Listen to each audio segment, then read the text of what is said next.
أعوذ بالله من الشيطان الرجيم. بسم الله الرحمن الرحيم. نحمده ونصلي ونسلم على رسولنا الكريم. أما بعد. قالوا سبحانك لا علم لنا إلا ما علمتنا إنك أنت العليم الحكيم.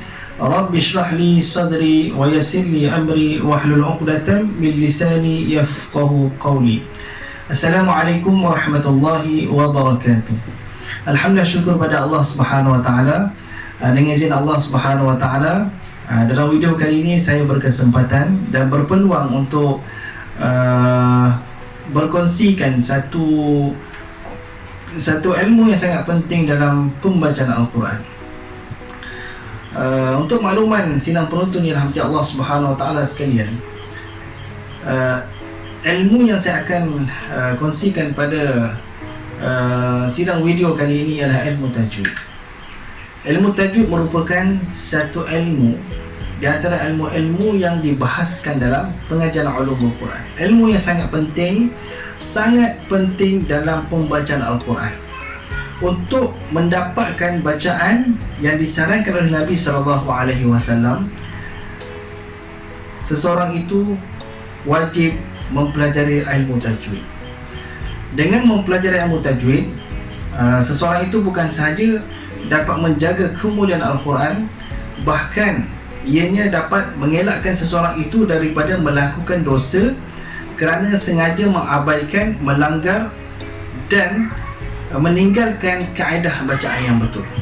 So, kalau kita nak mendapatkan bacaan yang betul yang diterima oleh Allah Subhanahu wa taala dan mendapat ganjaran daripada bacaan tersebut, juga dapat membaca seperti mana bacaan Nabi SAW para sahabatnya, dan dapat menjauhkan kita daripada melakukan kesalahan dalam bacaan, maka mempelajari ilmu tajwid adalah satu cara untuk kita mendapatkan kesimpulan.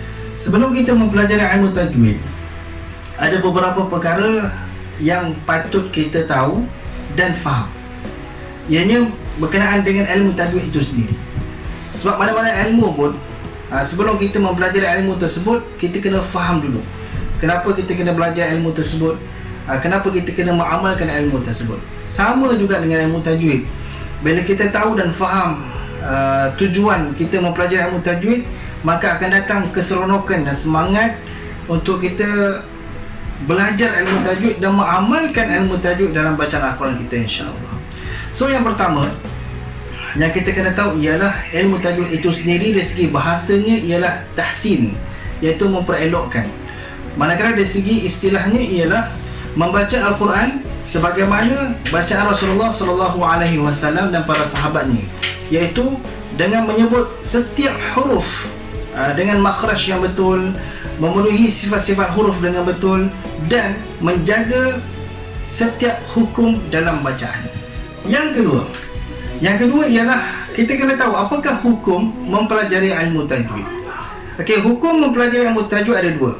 Yang pertama, hukum membaca Al-Quran dengan tajwid, iaitu hukum mengamalkan ilmu tajwid dalam bacaan adalah fardu ain, itu wajib.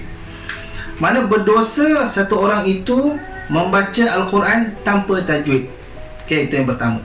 Yang kedua, hukum mengetahui secara teori. Maksudnya di sini ialah mengetahui setiap hukum-hukum dalam bacaan adalah fardu kifayah.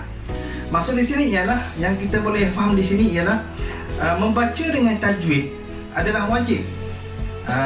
Tetapi mengetahui setiap hukum-hukum dalam bacaan, contoh kenapa dia kena dengung, kenapa dia kena waqaf macam ni, kenapa kena bacaan panjang, ini adalah fardu kifayah.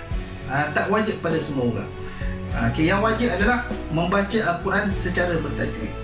Manakala mengetahui kenapa ianya dibaca panjang, dengung dan sebagainya, itu adalah fardu kifayah. Cukup satu orang mengetahui, maka yang lain semua selamat daripada dosa. Okey, seterusnya yang ketiga ialah keutamaan ilmu tajwid. Maknanya kelebihan mempelajari dan mengamalkan ilmu tajwid dalam bacaan Al-Quran. Yang pertama, akan mendapat syafaat pada hari kiamat. Dalam satu hadis Nabi SAW, mafhumnya, bacalah Al-Quran maka sesungguhnya Al-Quran itu akan datang pada hari kiamat syafi'an li ashabih, sebagai penolong, pembantu kepada ashab, pembacanya. Mana orang yang sering membaca Al-Quran, baca Al-Quran dengan betul, maka Al-Quran itu akan jadi syafi'an pada hari kiamat nanti, insyaAllah. Yang kedua, merupakan amalan yang terbaik. Khairukum man ta'allama Al-Quran wa 'allama. Maksudnya, sebaik kamu ialah orang yang belajar Al-Quran dan mengajarkannya. Maknanya belajar Al-Quran di sini adalah bukan sekadar membacanya, tapi mengetahui hukum bacaan tersebut. Itu mengetahui ilmu tajwid dalam bacaan Al-Quran dan mengajarkan pula kepada orang lain. Maka dua-dua merupakan amalan yang sangat terbaik, sebagaimana dalam hadis Nabi SAW. Yang ketiga, mendapat darjat yang tinggi. Juga dalam hadis Nabi SAW, mafhumnya mereka, orang-orang yang membaca Al-Quran, dan dia mahir dengan bacaan Al-Quran, mereka ini akan dikumpulkan bersama para malaikat. Allahu Akbar. Ini antara salah satu ganjaran yang disebut oleh Nabi SAW. Manakala yang keempat, mendapat sakinah dan rahmat.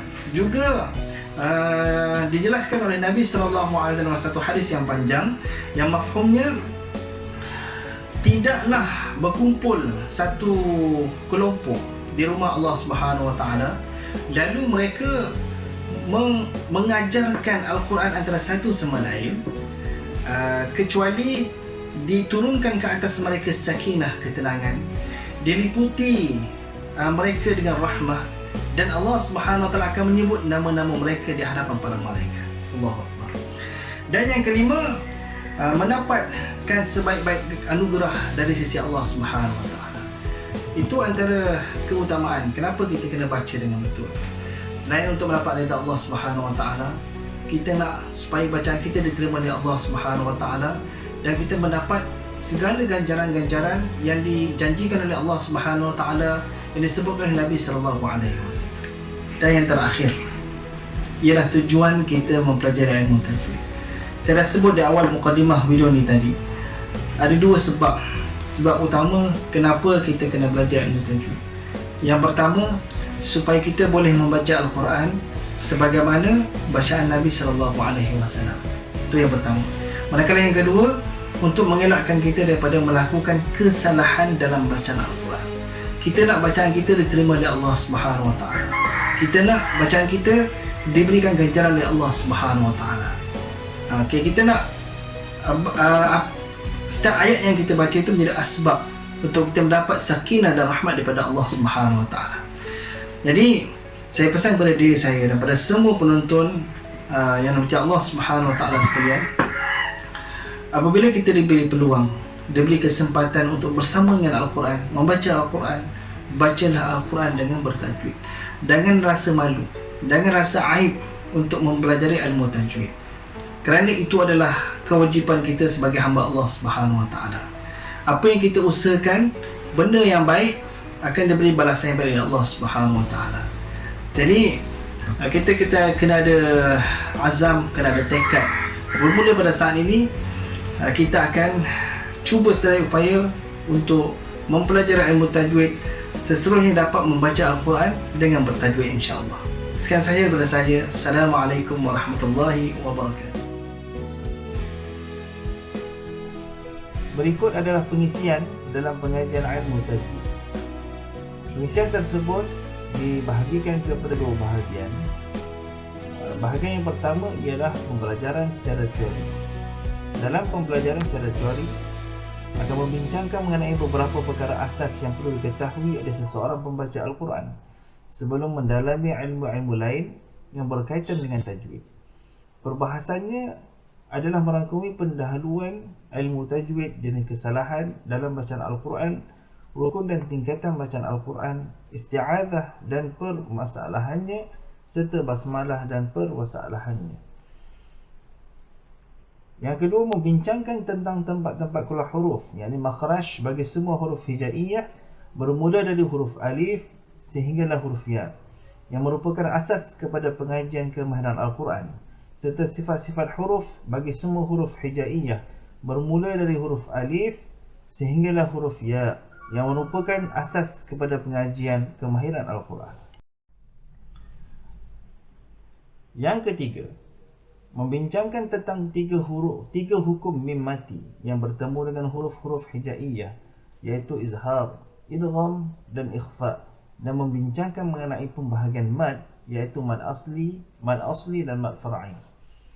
Yang keempat, membincangkan tentang pengertian waqaf serta perbezaannya dengan saktah dan qata', bahagian-bahagiannya, tanda-tandanya, cara-cara melaksanakannya, serta beberapa ciri kesalahan-kesalahan yang sering dilakukan. Manakala pada bahagian yang kedua, iaitu pembelajaran secara amali, pelajar akan diajar membaca Al-Quran dengan tumpuan kepada surah-surah yang dipilih mengikut kemampuan masing-masing.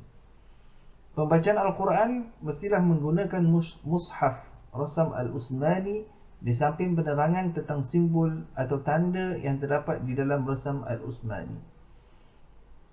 Pelajar akan didedahkan dengan cara atau kaedah pembacaan Al-Quran yang sebenarnya mengikut bacaan 48 riwayat Imam Hafs Al-Asim mengikut aliran Al-Shatibiyah.